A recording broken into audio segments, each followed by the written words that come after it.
believe the 13th day of January. 49 years ago, I think it was the 15th of January, they had the first Super Bowl in Los Angeles, if my memory is correct. But we're here in the very special trade, no, I don't know if it is, Joe, Trade, Commerce, and Tourism Committee, and the great councilman of the 6th District is not here, but the great councilman of the 11th District is here. And that's our very own Mike Bonin, and then also Joe Buscaino is here from the 15th. They traveled far, and they're here. Yeah, it used to be the 6th. That's where I got tripped on. But anyway, we know Nuri Martinez is doing a great job out in the valley. Let's go with item number 1, Mr. Avak. Item number 1 is a approval of a contract with Turner PCL for the construction of the midfield satellite concourse at LAX for a term of 7 years at an amount of almost $1 billion. Morning. CAO first and then the airport. Good morning, Mr. Chairman and members of the committee. Bill Kreitz with the CAO's office. I would like to emphasize that this competitively bid contract is a 2-phase contract. The second phase, which is the construction phase, is contingent upon 3 things: the acceptance by LAO of a guaranteed maximum price provided by the contractor, an acceptable performance by the contractor on the first phase, and prior approval by the Board of Airport Commissioners. And we have reviewed this, and we recommend approval. Okay. Good morning, Chairman, council members. What we have in front of you is a contract. For the record, state your name. I'm sorry, Mr. LaBonge. Roger Johnson, Deputy Executive Director, Los Angeles World Airports. This contract is for the design and construction of the first phase of the midfield satellite concourse, which is a master plan approved. It's a contract that was approved. It's a quote-unquote green light project under the master plan and the settlement agreement.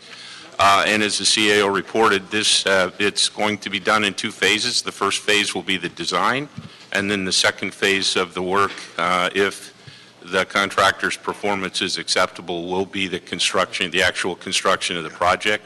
We anticipate the project being done by the end of 2019. We hope to have aircraft parking at the gates first quarter of 2020. So, and I'm open to any questions that the committee may have. Mr. Bonin. Thank you, Mr. Chairman. Thank you both for being here this morning. First, Roger, could you just explain in sort of plain English why this project is important? Yes, I can, Mr. Bonin. The primary reason this contract is extremely important is because we are currently short of contact gates for the new large aircraft. Even with the addition of the Tom Bradley Terminal and with the opening, we now have 9 what are called Group 6 gates capable of accommodating the new large aircraft. However, we still have a number of aircraft parking out at the remote pads, which is an unacceptable level of service for what we're trying to accomplish at LAX, which is increasing passenger level of service. So that's the first reason, is we desperately need these gates to accommodate the existing traffic that's coming in. Secondly, we still have a lot of work to do within the central terminal area. For example, if you've been in Terminal 3, it's very tired, needs to be completely rebuilt. We need gates that we can take people from the terminals that need to be rebuilt, like Terminal 3, move them out to this terminal so we can actually do the work at Terminal 3. So this is a project that will get us away from having those crappy remote gates that people have to hop on shuttles for. This helps create a more modern LAX and a more first-class passenger experience. That is correct, Councilman. You mentioned that this was a green-lighted project in the settlement agreement. That's something I want to underscore. As I mentioned when we were doing the press conference last week, there's a couple myths in Los Angeles that I want to bust. One is that we're not capable of having a world-class airport, and this is a project that's going to bust that myth. The other is that the people who live around the airport don't support the airport and don't support modernization, because the airport area neighbors supported this project and recommended it for a green light project, meaning it got priority. That is correct. In fact, it was not a green light project originally, and it was recommended to be moved to a green light project. Good. I always like to get that in the record. I'll be reiterating that when we bring this to council. The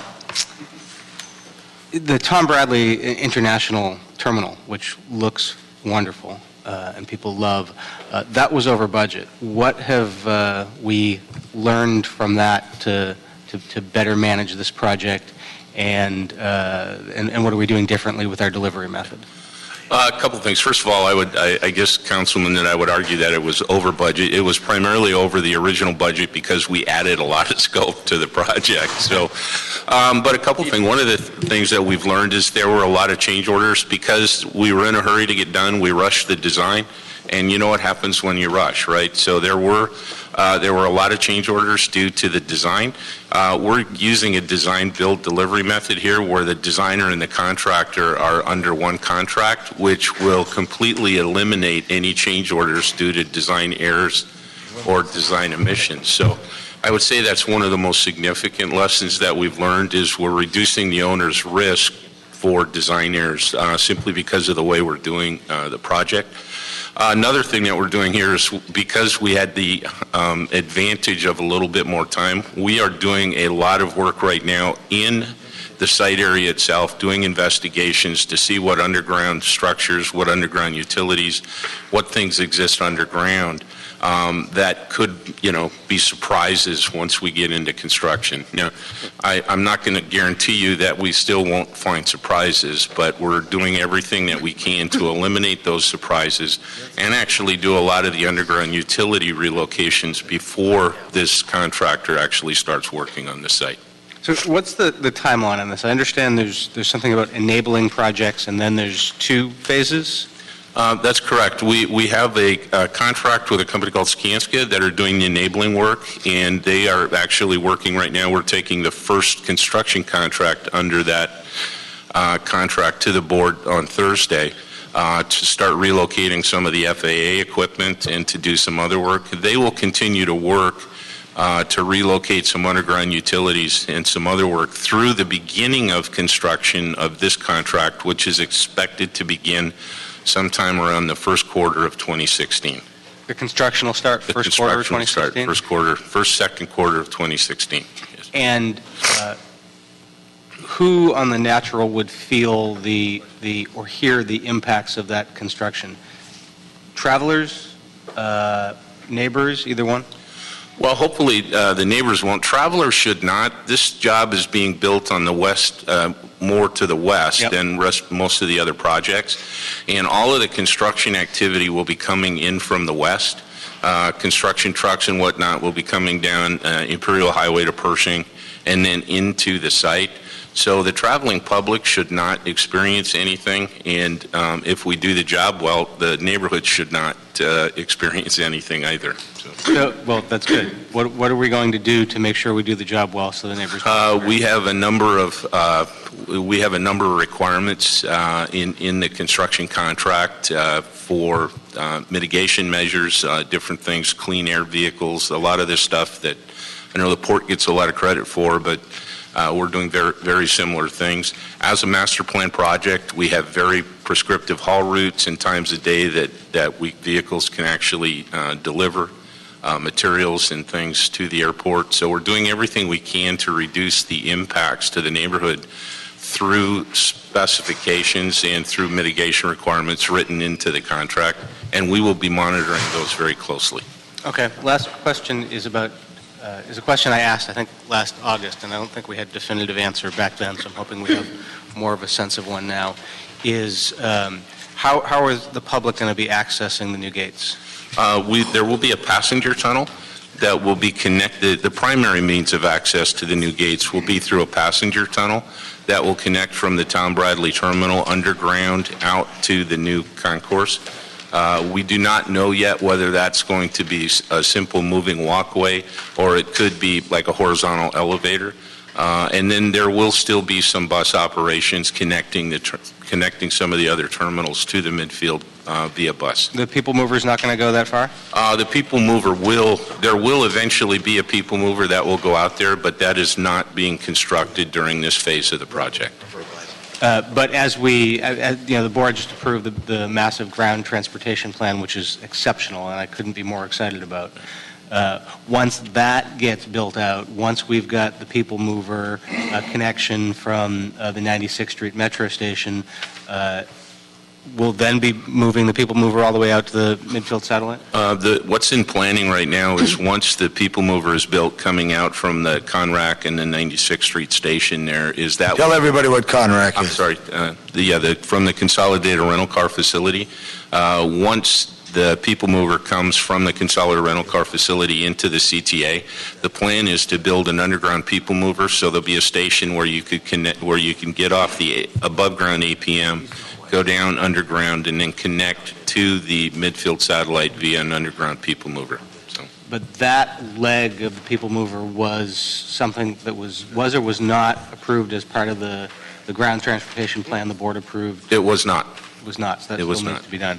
Okay, well, we'll be paying very close attention to that. Okay. Thank you. Thank you. Mr. Buscaino? Good. And Mr. Bonner, what I'd like to ask you, when this does come to council, if the airport department could have no more than a 7 to 10 PowerPoint so people understand.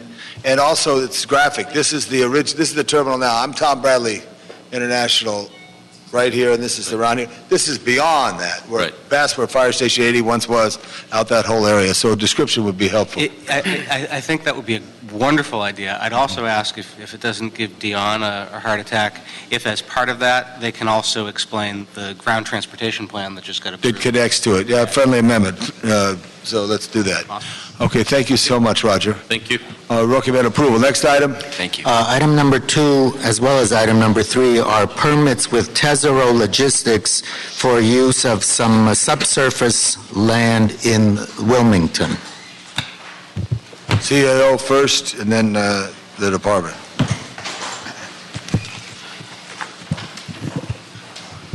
Bill Koenig, CAO's office. This is a successor agreement with Tesoro Logistics Operations to use approximately 17,000 square feet of existing land for the operation and maintenance of subsurface pipelines to transport petroleum products. This proposed agreement will not change the existing content or the operations of the pipeline. It also acknowledges the fact that the pipeline was purchased by Tesoro recently. It previously had been owned by the Texaco company. We recommend approval. Mr. Hedge, thanks for joining us. Good morning. Thank you. How's this going to impact port operations? Well, the Tesoro pipeline, and by the way, I'm Jack Hedge. I'm the Director of Real Estate for the Port of Los Angeles. The Tesoro pipeline operations are very important to the entire Southern California economy. They support the Tesoro refinery, which is a key piece of the energy infrastructure in Southern California. It'll also support fuel movement operations throughout the port complex. Okay. Mr. Chair? Yes. I recommend approval on this item. Okay, Mr. Bonner. All right, so ordered. Next item. Item number 3 is also a permit with Tesoro for use of some additional subsurface land in Wilmington. Bill Koenig, CAO's office. This is basically a repeat with Tesoro, just at a different location. And again, Tesoro purchased the pipelines from a previous owner. And again, it will make no changes whatsoever in the operation. Move approval. Okay, so ordered. Very Thank good. you. Next item. Item number 4 is a settlement agreement and a First Amendment to the permit with Millennium Maritime, Inc. CAO going to report on this at all? We'll let the department go ahead. There's apparently been some confusion. We did release a report, but it apparently has not been sent to the committee. I found that out yesterday afternoon. Give us a paraphrase what the report said, John. Unfortunately, I don't have that material with me. I Okay, apologize. so is there a time issue on this? Is this Is critical? this time sensitive? It is somewhat time sensitive, yes. Okay, well, I'm going to make a ruling that we're going to, this should be recommended, right? Yes, Okay, we did recommend in but favor. we're not going to approve it in council until we have that report. So get that report to us, if that's okay with you, Mr. Bonner? Yes. Yes. Okay. I will all right. make sure that it's given to the clerk so it's available prior to We'll council. still schedule it, though, in Yeah, council. yeah, would you recommend approval pending the report? Okay. Thank you. There's a technical change to this. It's agendized correctly, but we do need to note in our report, the department's report, it was misstated, and so the technical change is to approve the settlement agreement and First Amendment, and that's on the transmittal sent here from the department. Got it. Okay, so we'll get that corrected. We're counting on you. I want you in council on that day to make sure. because I don't usually like doing it, nor do my colleagues, but because of this, we're going to do it. Next item. Item number 5 is continued consideration of a motion relative to the conclusions and recommendations of the Ports of Call Redevelopment Financial Feasibility Study, and we have a report from the Chief Legislative Analyst on this issue. So we could have that report from the CLA and the department, and then we'll call on public comment. Thank you, Don. Yes, let me ask Mr. Bruschi, I know he's very familiar with this, to go forward. Thank you, Mr. Chair and Mr. Bonin. As we all know, waterfront development is my main priority moving forward, and I had the distinct pleasure to travel during the mayor's Asia trade mission with Mr. Bonin. And it seemed, Mr. Bonin, that every major city that we visited with the mayor had some sort of waterfront redevelopment.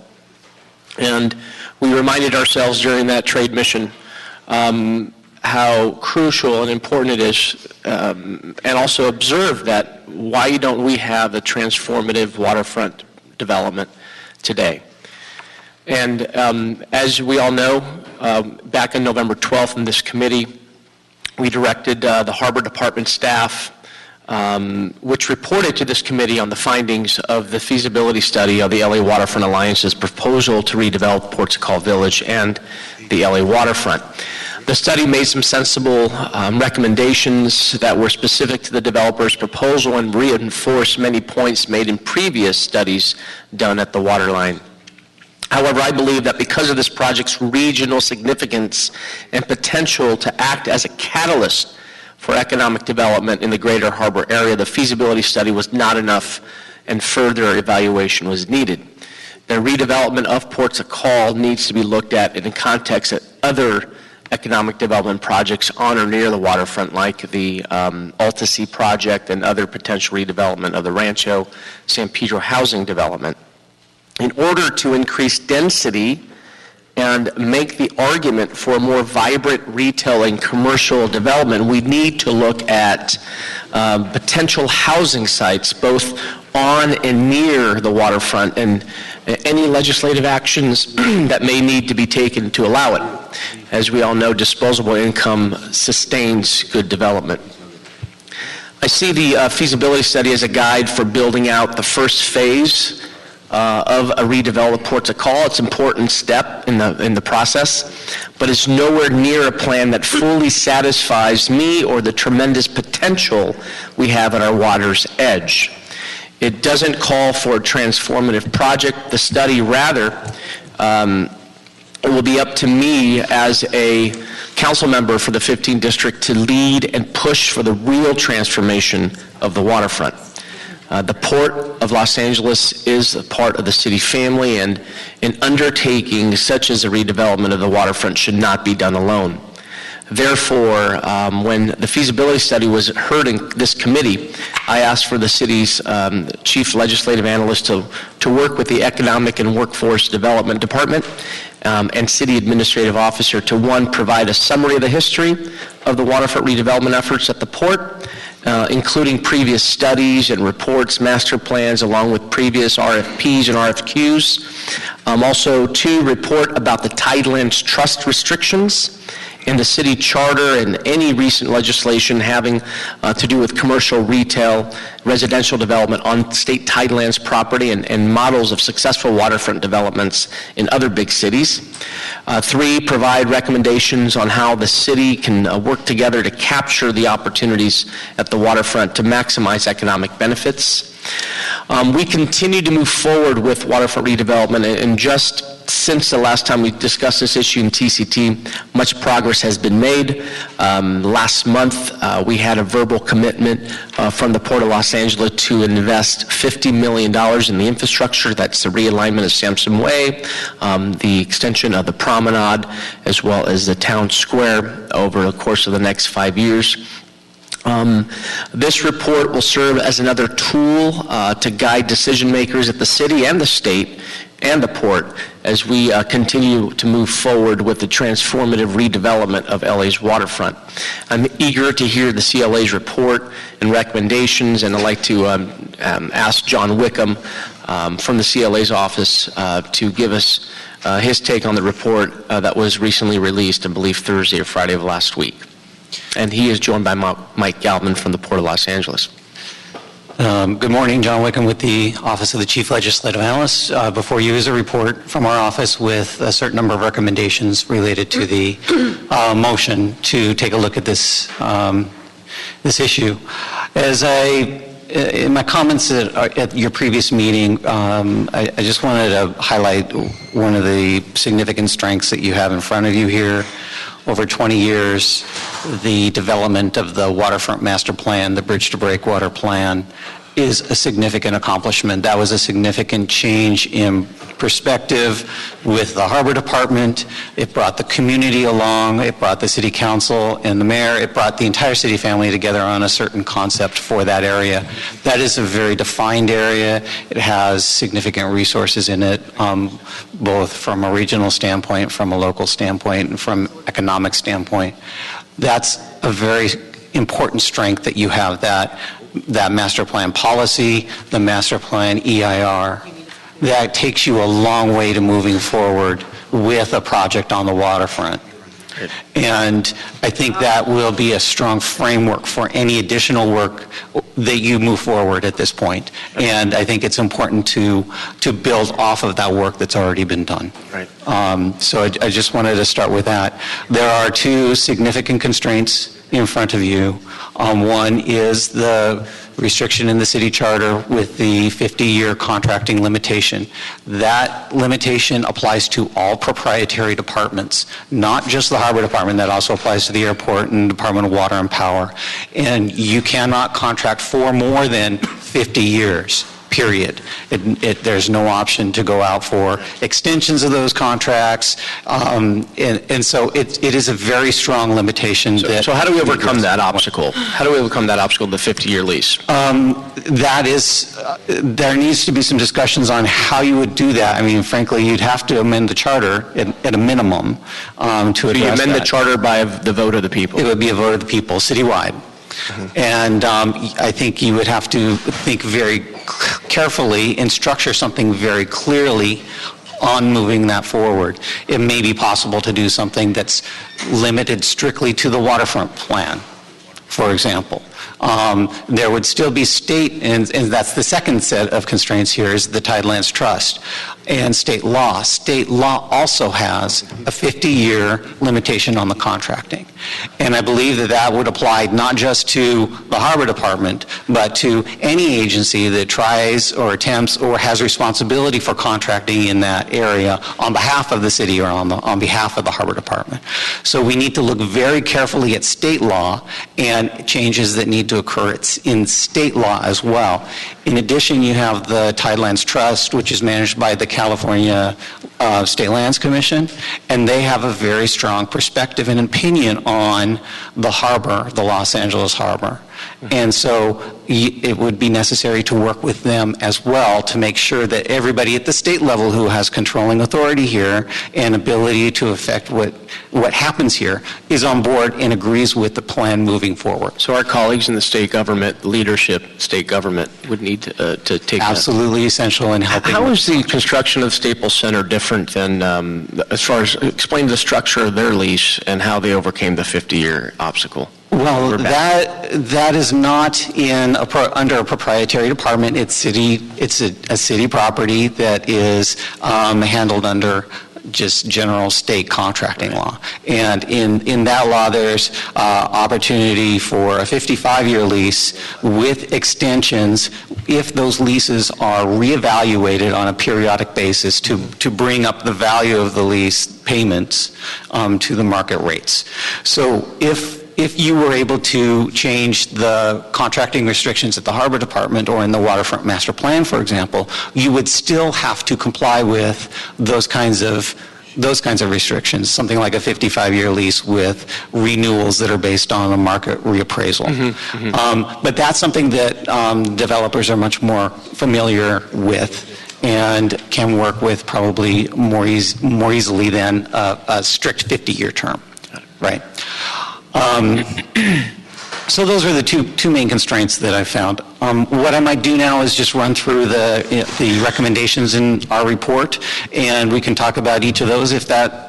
You run through them, and then we'll take notes and then ask if we have okay. questions. Thank you, Mr. Wickham. Thank you, Mr. Buscaino. Yeah, so the first recommendation directs the Harbor Department, the CLA, CAO, and Economic and Workforce Development Department to look at management options for the Waterfront Master Plan.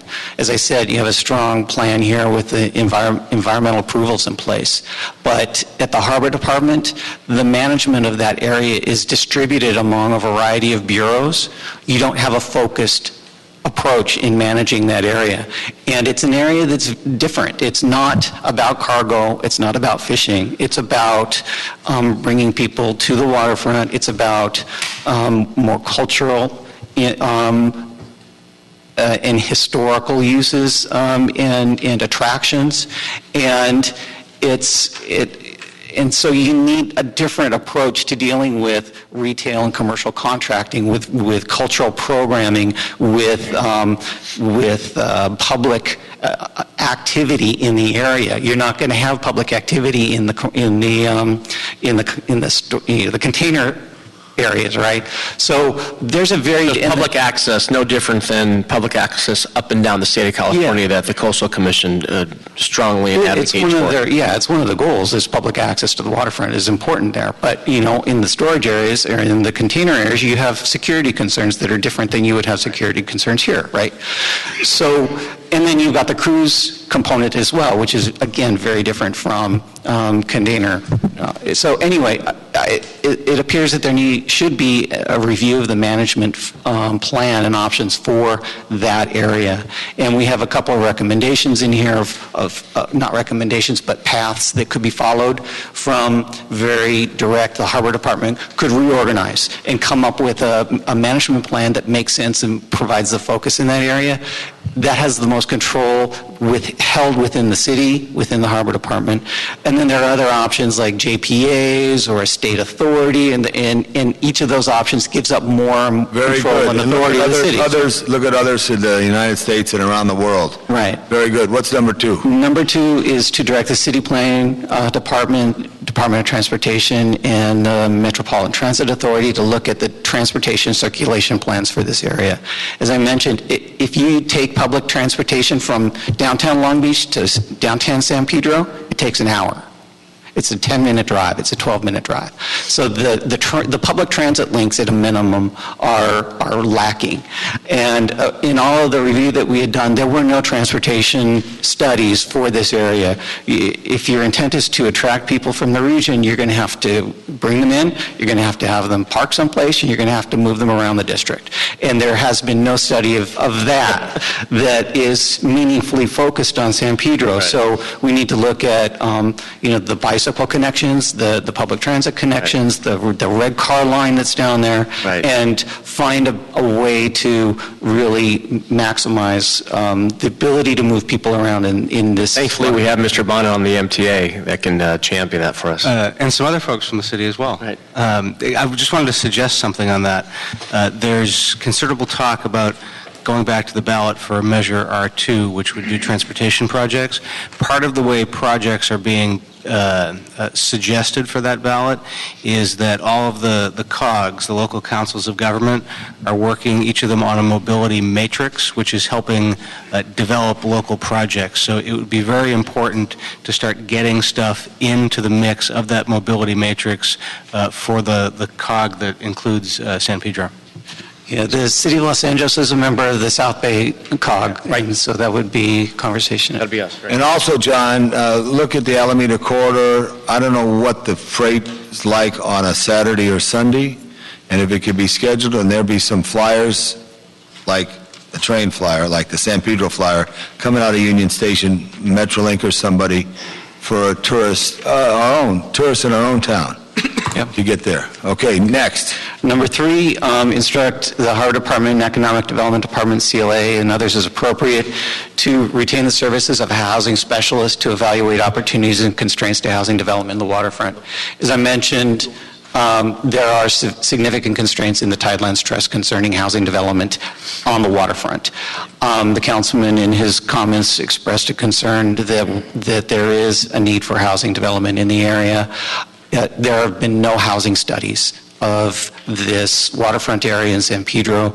It's important to retain some services to help identify locations that would make sense, types of housing that would make sense, the constraints related to the Tidelands Trust, that this is in-depth and requires somebody who specializes in housing. So we recommend that we find a consultant to help with that.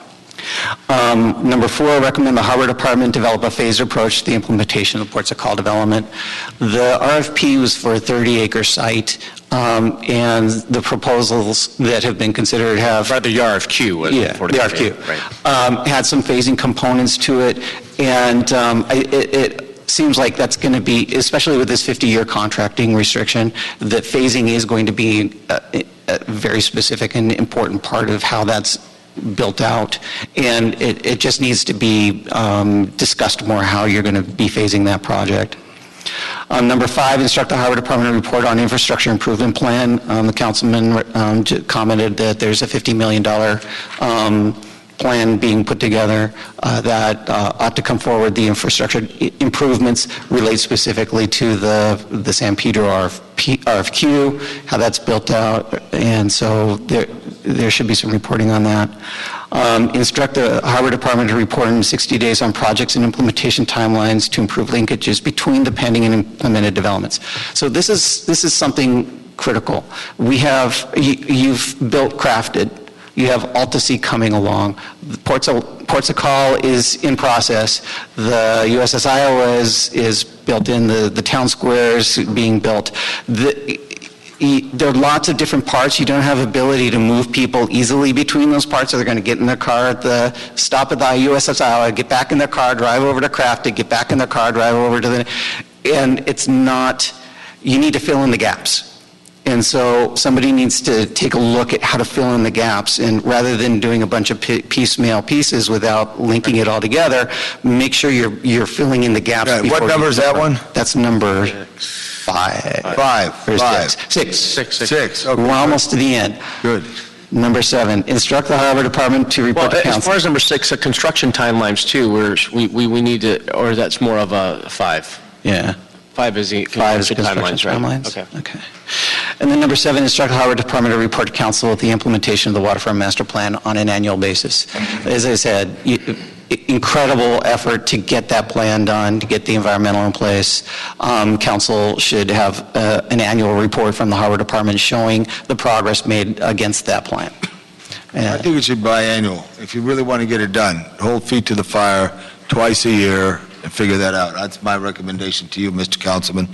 There's a representative of the Harbor Department would like to say a few words. It's Mike Galvin, Director of Special Projects with the Harbor Department. The department has received the report on Fridays, in the process of reviewing the report, and will be prepared to report back on the recommendations in the report. And just to reiterate what the councilman said earlier, we are committed to developing ports of call in the most expedient manner possible. We have committed $50 million. We have re-engaged negotiations with the LA Waterfront Alliance in the past 3 weeks. We are moving that process forward as quickly as possible to get a phased approach implemented as quickly as possible. So we are on track with a lot of the recommendations here already, and on top of that, also committed to a longer-term strategy for funding of waterfront access infrastructure, both in San Pedro and Wilmington, for the entire LA waterfront. So we are moving in conjunction with this on very similar approaches to this, and we will also be reporting back on the specific recommendations as required in the report. Thanks, Mike. And if I could say, the Harbor Department has been very helpful, Economic Development Department has been very helpful in helping us gather the information and present. That was a direction of this committee. I'm happy to hear that. So thank you so much. As for your recommendation on the property management, rather the program management of it, obviously this waterfront is an incredible asset, not only the city, but this entire state, this entire region. Some of your recommendations require some state legislation changes, charter amendment changes. If we were to go out with these changes, do we have the ability to address other issues at the same time, such as the 50-year lease restrictions? Yeah, there would be, there is already a placeholder bill introduced in Sacramento. It would be possible to craft legislation for something like that. Your committee may want to instruct the CLA, CAO, and Harbor Department, EWD to craft a legislative plan if you're interested. And I'm actually, I don't know if Senator Hall's representatives here. Thank you so much for being here. And he flew, actually, Senator Hall flew down his chief of staff to be with us. So publicly, I want to acknowledge Senator Hall's efforts and really helping us move the ball forward in seeking these legislative changes at the state level. And his first day in office, he dropped that bill to seek these changes. So thank you so much for being here, and please thank Senator Hall's commitment to redeveloping and transforming our waterfront. John, as far as the authentic experience, what are some of the examples of authentic retail, dining, entertainment developments in the city that we can turn to? I'd have to do, I haven't done a lot of research in that area. I think we need to take a little bit more of an effort. And actually, that looks like a recommendation that's missing. I can't see it right off the bat. I do, you know, we talk about the historical value of ports of call. There's nothing historical there, I feel. I know we have the fishing industry that we need to preserve, and obviously the cargo, movement of cargo, that's the history of our port, going back to Phineas Manning, the father of the Port of Los Angeles. But if you look at what's there today, the old New England style, I mean, I would actually not say that Ports of Call specifically has that historic value. It's more the cultural the area of San Pedro in particular, and that's what all of the reports have focused on, is the San Pedro community has this built into it. Right. And that was a strong point. One of the people that I spoke to indicated that there are consultants who focus on placemaking as a specialty, so they help communities identify those components that are most important to their place and help them bring those out and make those components of a project an economic development project that's moving forward. This is a movement across the country. So those consultants might be good resources for you to help identify those strains from the San Pedro community that would be most helpful and help build this out. That placemaking, that San Pedro authenticity are what is going to make this area different from Redondo Beach and Long Beach and Laguna Beach and from Malibu all the way down to Laguna Niguel or wherever it is. You've got waterfronts. Right. We don't have to go far. If you look at Mr. Bonner's district, even the Arts District in downtown LA is just booming, but what the Arts District doesn't have is the Pacific Ocean, is the main channel of them all here. So the recommendation is focus on what that is and pull that out and make that your strength, because that'll make you different and unique from all of those other places. Because all of those other places are choices in this region. Right? So you need to find a way to make sure that San Pedro is unique as an attraction. And there are lots of strengths in there. So, I think we're getting into specifics on these points. So let's get the direction and here. then I want to hear public comment. I want to just talk about residential piece, then we can turn to some of our community members who are here. You mentioned a handful of cities like San Diego, San Francisco, Oakland, that were able to rebuild and build residential units on state tidelands property. They're using a land swap. Can you speak more about this process? Do we need our colleague in the state government, Mr. Hall, to help with that effort?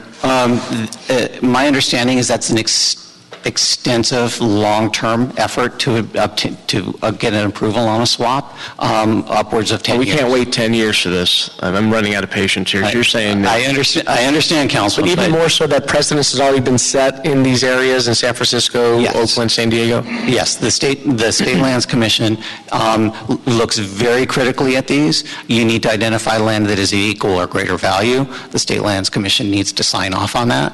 So there are a lot of steps that need to be dealt with in order to accomplish something like that. It's not something that's going to happen overnight. So obviously, we all want to see transformative projects along our LA waterfront. And according to what I've heard, increasing residential density will help in that effort, in specifically along the waterfront and also downtown San Pedro. Obviously, I think moving forward, it's important to bring in some experts, some housing experts, to take a closer look at local housing market and evaluate opportunities and constraints at the same time on both public and private property. With that, I'll turn it over to Mr. Chair for questions. Well, I want to let the public comment. Mr. Bonin, is that okay? And then one thing I do, and I love Wilmington, okay? The Harbor Freeway should be named the San Pedro Freeway. It ends in San Pedro. The Pasadena Freeway ends in Pasadena. And there's all these traffic reports. You say San Pedro a lot, it runs in the psyche of people. The other thing, too, and I really believe this, if there's a way to get community leadership in some team form, whether to visit collectively San Francisco, Portland, Seattle, especially Pikes Market, Vancouver, San Diego, what they've done all down there. I think it's an important aspect, whether you go by bus or as you could raise the money to fly. I think it's key to get the leadership there and walk it together. And if you bring people to water, it makes a difference. Just the river movement is bringing people back to the water. Mr. Garcetti, our mayor, would say as a council member, we used to turn our backs to the river, now we face the river. And we should embrace the Port of Los Angeles and its history. And also, I think if they did a critique, the Community Redevelopment Agency for many years, in Beacon Street, and I'm old enough to remember Beacon Street, and I had the ferry boat and all that went on there, we lost the connection in a way that is there. So there's much work to do, and I want to be very supportive all that I can. But I'd like to make some public comment cards. Can I bring up Yeah. one more? I'd like to, thank you so much. I want to bring up Mr. John Papadakis, aside from our public comment, who has been the father of the Bridge to Breakwater project. And I'd like to have Joe Rich join him as well, who is part of the selection committee. If you can, Joe, come up during the RFQ process. John Papadakis has been just an advocate to seek the best and highest use of our water line for many, many years. And I want him to give us some historical, put the waterfront in some historical context, and then I'm going to beg your patience to make a statement which I believe is meaningful for you. Thank you. And I'm going to obviously take more time than others doing it, but forgive me, I believe in what I have to offer. All right, you got 2 minutes, I'm going to flow a flag on you. Here we go. We're going to give him more than 2 minutes. I wish that Mr. Wickham would have counseled with me as the founder of the project, and I would have given him a different perspective. I would like to point out to him that what makes us different from all the other waterfronts he mentioned is our poverty and our terrible quality of life in the harbor area. We are housed within the wealthiest port in the Western Hemisphere, and we are the only slum by the sea in the West Coast. That's what makes us different. Now, the remedy is this. Well, I wish to first tell Tom LaBonge that I think that he's one of the people who truly care and love this city, and I came to him in 2009 urging to his office here in City Hall, urging his support for the EIR, which made possible what we're talking about today, and he gave it fully. So I know where he stands on this. I'd like to address your mission for trade, commerce, and tourism in this city and how it relates to the harbor area, of which I've already explained its present condition. And by the way, that condition is a high crime and a punishment to the people of the southern section of the city. It's no mystery as to why the southern section of the city has remained historically the poorest area of this city, because you do not take resourceful advantage of your seaside and your water line, and you do not restore it to the people who are the true owners, the people of the city and the state. This became a social service. Our area became a social service and dumping ground, industrial dumping ground for the city, myopically creating astounding industrial success, which we don't stand against. We think it's great. Your industrial mansion is great, but at the same time, creating a commercial wasteland and a quality of life seaside nightmare for its own people. This is a terrible, menacing problem today for Joe Buscaino. A group of us have come to support his core mission, which is to create public access on the water line and fully redevelop the Bridge to the Breakwater plan.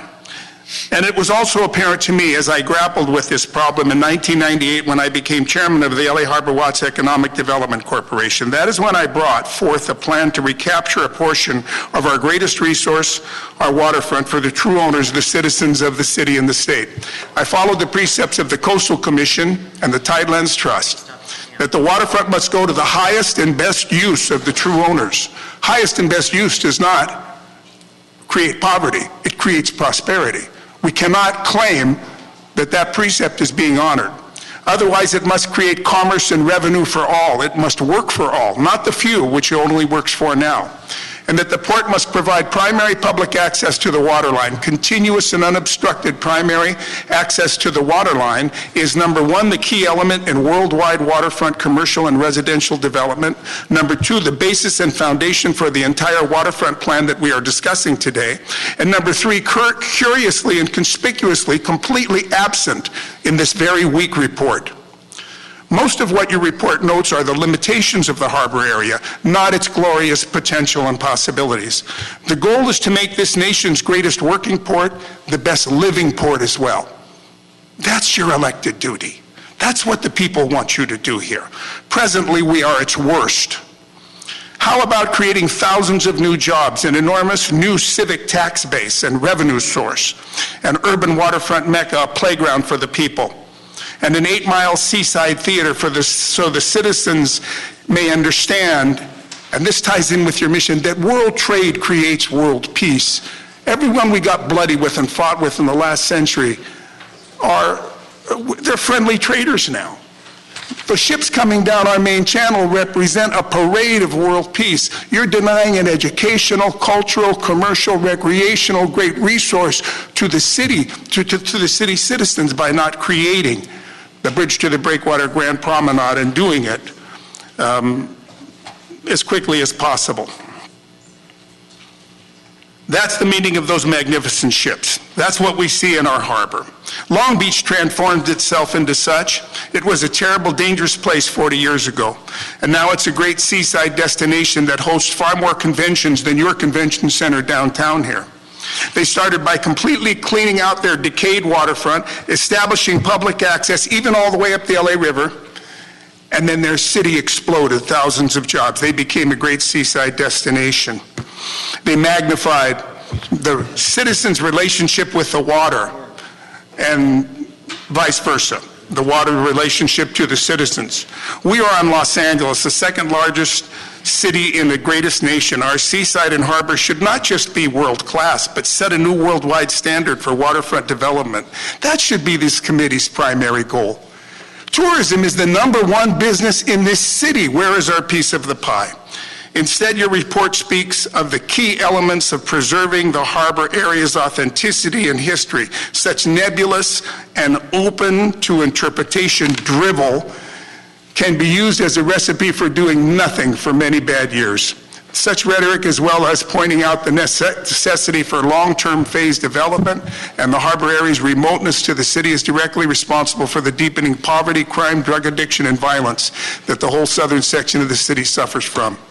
I have never seen such desperate characters as I have seen on the streets of San Pedro in the last few years. There are more drug dispensary businesses in San Pedro than there are grocery stores. In many ways, your report preserves and promotes the poverty rather than a path to transformational prosperity that Joe's trying to work on. The plan for transformation is the Bridge to the Breakwater Grand Promenade plan. I won't bore you with its principles. You should know them. It's 15 years old. It is the destination-creating project which will bring the city to the sea and the sea to the city. Who has 8 miles of waterfront to offer the people of the city and the state? Mayor Reardon opened the door for this project, as you well know, Tom, and Mayor Hahn began building it.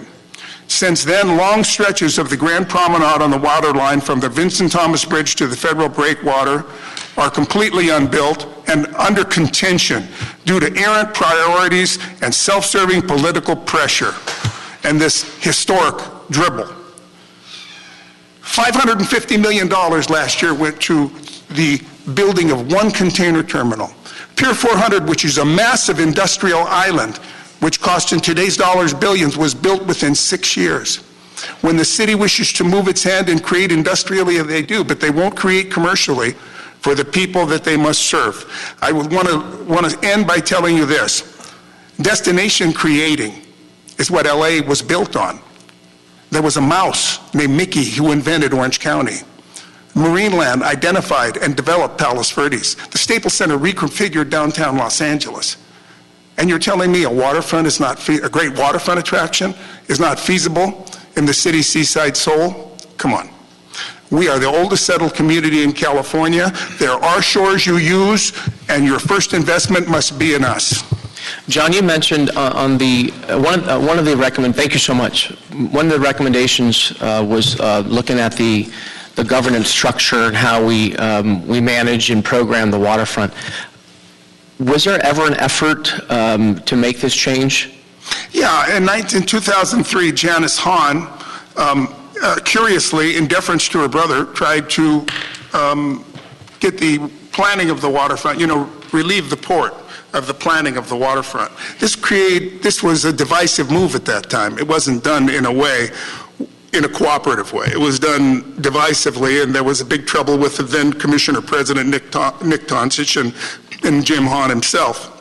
And so the waterfront became a political football at that time, and it damaged the entire project, which was at its height at that time in terms of enthusiasm and possibilities. Tom, you remember, you were down there, and you partook of many, you've heard me flap my jaws before regarding all this. Got it.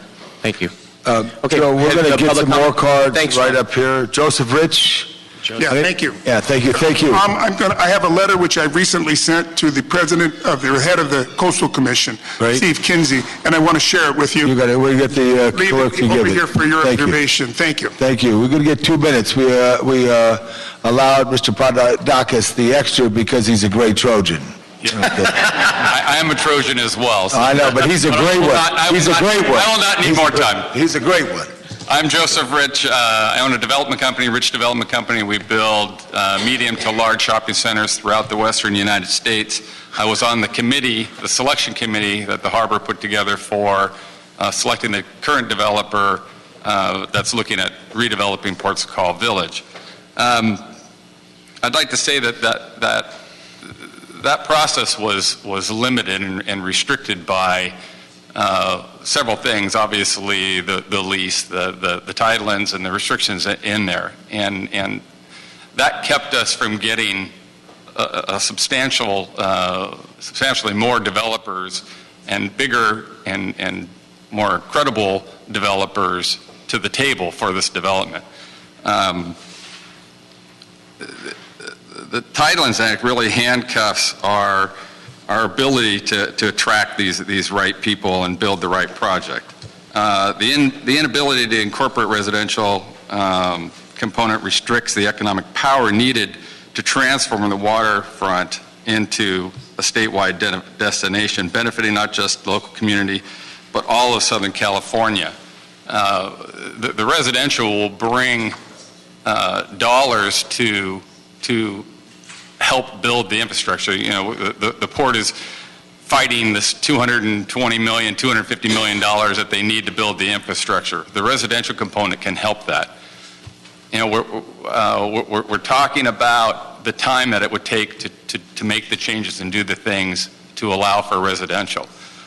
Well, if we start that process now, by the time we have the infrastructure ready, when we're building the bridge to Breakwater out, those are years of process. That's going to take 5-6 years to build out completely. By that time, we can go through the process needed to incorporate the residential development into the project. Right. So, thank you. Thanks, Joe. I appreciate that. And also make note for the CLA and the Harbor Department, at Pier 39, that was like transformed in 2 or 3 years in San Francisco. That's the same Tidelands Water Act that we're under. Yep. So please, let's investigate that history. Mike Harper. Right. He's from San Diego. Yes. Good morning, committee members. Yeah, they're serious. How are you? Mike, Good to see you, Mike. All right. Well, I'm here today not as a business person with a self-serving agenda, but as a lifelong citizen of San Pedro and a concerned member of the community.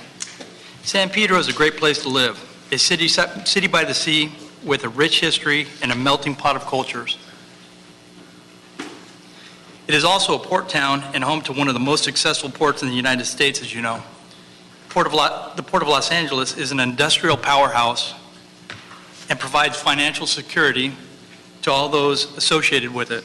Unfortunately, the port is focused only on industrialization and is continually neglected any commercial investment required to improve the waterfront. The result is an aging and deteriorated port to call and acres of unused and neglected port land.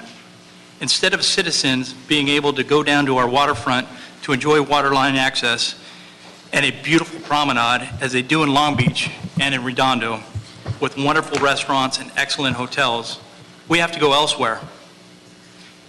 This is unfortunate and embarrassing.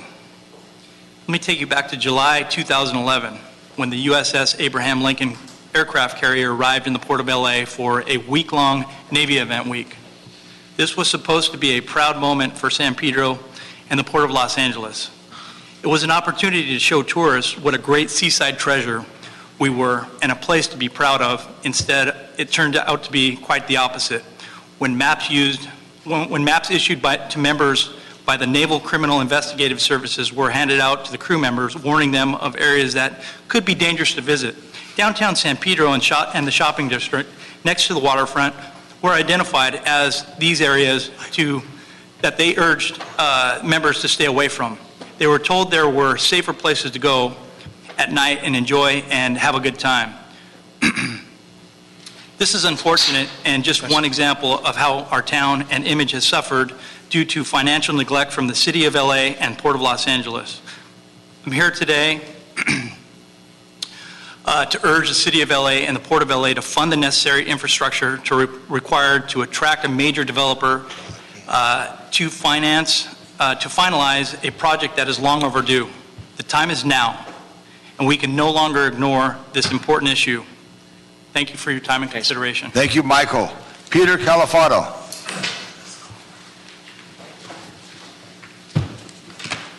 Good morning, Councilman. My name is Peter Califano. My family opened a real estate firm in San Pedro in 1955. I've worked there for the past 36 years. In addition, I've moonlighted as a longshoreman for the last 19 years, so my wife really enjoys that. I work day and night. I'm here today to express my disappointment in the Port of Los Angeles, how the Port of Los Angeles manages their commercial and recreational real estate holdings stretching from the federal Breakwater to Banning's Landing. This property could and should be generating millions of dollars for the City of Los Angeles in the form of rental income, sales tax, business tax, bed tax, an increase in property taxes due to the value that a vibrant waterfront would create. In turn, this would generate thousands of good-paying jobs in tourism, restaurants, and retail for the citizens of Los Angeles. What's astonishing to me is to watch other waterfronts such as San Francisco, Baltimore, San Diego, and especially Long Beach see the value in their public access to their water line and create that commercial development. And it's been a vibrant attraction for tourists and citizens to enjoy, while we sit idle. The City of Los Angeles Harbor Department sits on acres of vacant commercial land and buildings. It's been in the last decade, I've seen little effort from the current property management team to rent vacant parcels and or develop them. A large portion has been vacant for years and some for decades. The Port of Los Angeles has a fiduciary responsibility to professionally manage these commercial properties. They have not done that. Some can argue that there is a gross mismanagement of public assets. The question I ask is why? Is it a lack of interest, a lack of desire? I believe it's a lack of expertise. POLA does a great job managing their industrial properties, their container terminals, #1 in the Western Hemisphere in moving cargo, because they have highly skilled professionals from the shipping industry who are employed by the Harbor Department. One in particular is Gene Soroka. It is my opinion that the city needs to reach out to the commercial sector to recruit and hire highly skilled individuals who have expertise in commercial development, property management, retail, and housing experience, someone outside of city government. This will ensure that the Los Angeles waterfront will truly be transformed into a world-class tourist attraction for all of the residents of the state to enjoy. Thank you very much, Peter. Fred? And by the way, Jenny Scallon's in the audience. Thank you, Jenny, Assistant General Manager of EWDD, who knows the area well, and through her days with the CRA. Thank you so much for your guidance and working with John and the port and my team as well. Thank you, Jenny, for being here. Fred? I want to say it correctly, Fred. Di Bernardo, very good. I want to always be invited to Pedro, and if I mispronounce your name, I know I won't get there. That's okay. Thank you.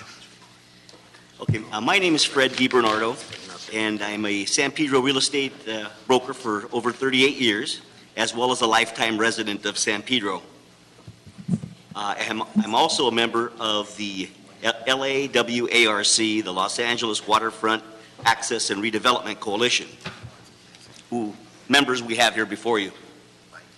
In 2009, the Port of Los Angeles approved an environmental impact report estimating $220 million for the completion of the Ports of Call portion of the waterfront development infrastructure.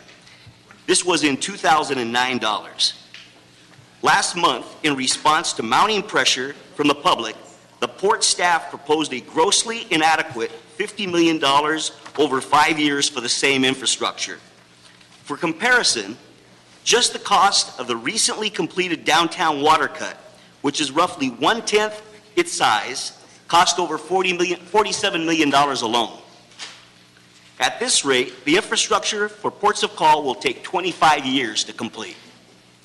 This inadequate funding proposal will kill any interest of any major developer. The mayor campaigned extensively in the harbor area with Councilman Buscaino, promising completion of the waterfront promenade development if we elected him. Please request on our behalf that the mayor keep his campaign pledge and order the port to provide the funding necessary to complete the Ports of Call infrastructure. Thank you, Mr. DiBernardo. Mr. Bonin, you have some comment? Yeah, thank you very much. First of all, I want to say a few words about Mr. Buscaino. I want to thank him for the laser-focused leadership he's been providing on this issue. You all in San Pedro have an amazing advocate for everything you've just articulated. Joe can, no joke, bore the rest of us to tears by talking about the need for waterfront development. I traveled with him to Asia and with the mayor, and by the end of that trip, everybody who was on that trip could basically give Mayor Garcetti's speech that he had been delivering for 12 days in Asia. Everybody who was on that trip could also make a forceful and compelling argument for a transformation of downtown or of the waterfront in San Pedro into a world-class destination for tourists, for visitors, a place that has economic vitality and a place that has housing. Joe has been taking that message everywhere. And I know in defense of the mayor, it's a vision that the mayor shares. The mayor supports Joe's agenda. I have family in Pedro, so I spend a lot of time there. I understand intuitively what Joe wants to do. Pedro isn't alone in this struggle. It's got its unique challenges, but there's a lot of similarities. I represent Venice, and I know the number of tourists that come to Venice is something that Pedro and the businesses would die for. But Venice suffers from a lot of the same stuff that you're talking about. We have a homeless population that is second only to Skid Row. We have suffered from decades of city neglect in that asset there. Folks have the impact of all these tourists coming, and they don't get the benefit of the city investing back in the quality of life in that community. I totally get what you're talking about. We're stuck in the jurisdictional quagmire. Part of the land is county. We also have the Coastal Commission to deal with. I totally get it. Which leads me to wanting to say one thing about Mr. Wickham. I know some of you found his outline of some of the challenges to be frustrating. I think John Wickham did exactly what he was asked to do, and I think he did a spectacular job as a legislative analyst. Wishing alone cannot make it so. I wish Venice Beach were a hell of a lot better than it is, but until I identify each and every one of the problems and figure out a way to work through it, I can't fix Venice. And the same thing here. And I think Mr. Wickham did what he was tasked as a legislative analyst to do, which is figure out the different roadblocks so that Joe and the mayor and Tom and I can figure out a way to work with you to bust through all of those roadblocks. So I just wanted to say a few words on his behalf, because our staff works really hard, and I know sometimes when a recommendation doesn't come back and it's exactly the way you want it phrased, it sounds like they're working against you, but they are working with you and they are working with Joe. They need to help give us a sense of where those roadblocks are. And, the transportation roadblock, there's a way to get through that roadblock. By working on the next bond measure, I'm happy to help champion stuff at Metro as a member of the city's delegation there. And by me having heard what some of that roadblock is, it gives me a way to help Joe carry the ball on that. So totally supportive, really appreciate what Joe's doing. I'm totally in with you. Thanks, Mike. Yeah, and I also think too, and it's, to see the representation of Mr. Hall's office here, maybe if you also brought all the elected officials, including the county and city, together one time and have a conference. I just wanted to say, Mr. Katayan, the analyst here, if I'm going southbound on Figueroa and I get to Venice Boulevard at a red light, I don't go right on Venice Boulevard. I go down Figueroa all the way to John S. Gibson Boulevard, and then I go right on John S. Gibson Boulevard and I go down to Pedro. No offense, Mike. I'm a Pedro guy. Thank you, Mr. Bonin, for your words of support and encouragement. And you're absolutely right. This is going to be used, these reports are going to be used as an instrument to seek that transformative change that we're going to carry on to Sacramento for those changes. I want to, again, thank Senator Hall's staff for being here, Chief of Staff, his district directors, and we also have the support of Assembly Member O'Donnell, Assemblymember Gibson, State Senator Pro Tem De Leon, who from out of San Diego has seen the transformative change. I was on the phone with him just last week.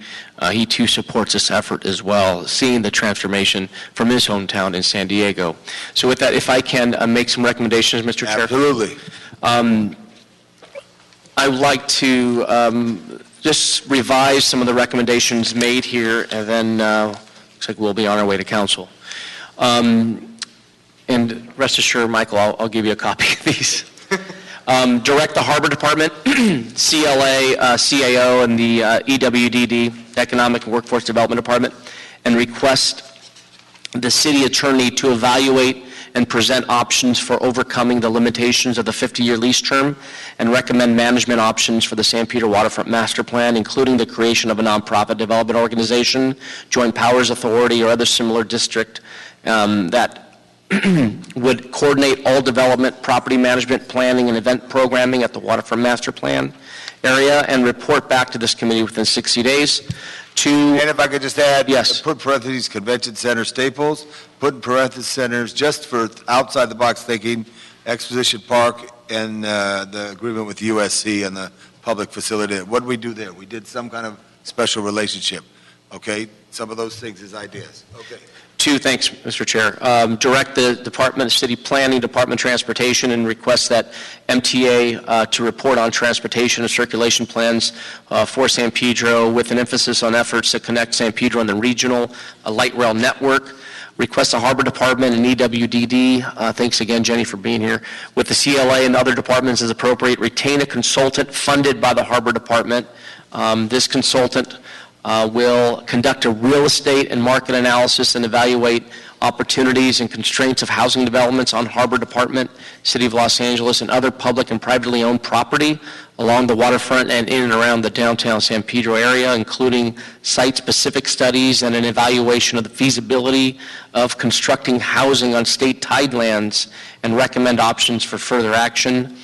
4, recommend that the Harbor Department develop a phased approach to the implementation of the Ports of Call development, including performance measures with timelines that the project is completed in a timely manner that creates retail, dining, entertainment attractions that generate 7 days a week and evening activity. Right now we have a weekend attraction Saturday and Sunday, which is a crime and punishment that we don't have a 7-day-a-week attraction. that entails retail dining and entertainment. Fifth, number 5, I recommend that the Harbor Department craft a scope of development that will encourage an authentic and unique experience that distinguishes itself from local competing venues with appropriate architectural themes and a mix of uses. 6, request the Harbor Department to report on an infrastructure improvement plan for the waterfront within 60 days, including funding requirements, financing options, and phasing. 7, request the Harbor Department report within 60 days on projects and implementation timelines to improve linkages between pending and implemented developments within the waterfront master plan area to improve access and viability of these projects elements. And lastly, request the Harbor Department report to Council on the implementation of the waterfront master plan on a biannual basis. We'll do that twice a year at the direction of the chair. I'll second all of that. Second all, Thank very good. Another friendly amendment to look at the Alameda Quarter for weekends for a special San Pedro Flyer train. Maybe training youth enthusiasts that would get it down there. It's there.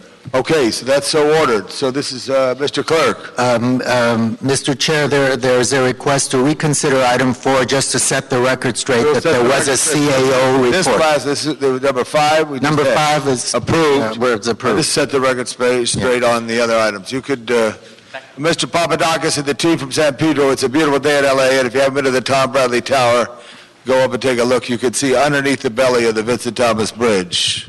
And thanks to our San Pedro residents for being here and advocating for transformative change. Really appreciate your time, and I know it's a trek here. And I invite you to visit City Council chambers for a short time. I'd love to introduce you to City Council. Thank you. Can you give him the... You got, okay, great. Okay, and number 4. So briefly, we consider item 4 to reflect that the CAO report is on record. On record. Mr. CAO. The mayor's office did in fact refer our report to the committee. And you approve it? Yes, we do. We Thank you, recommend sir. approval, sir. So ordered. Any other matters before us? No other matters. Meeting adjourned. Thanks,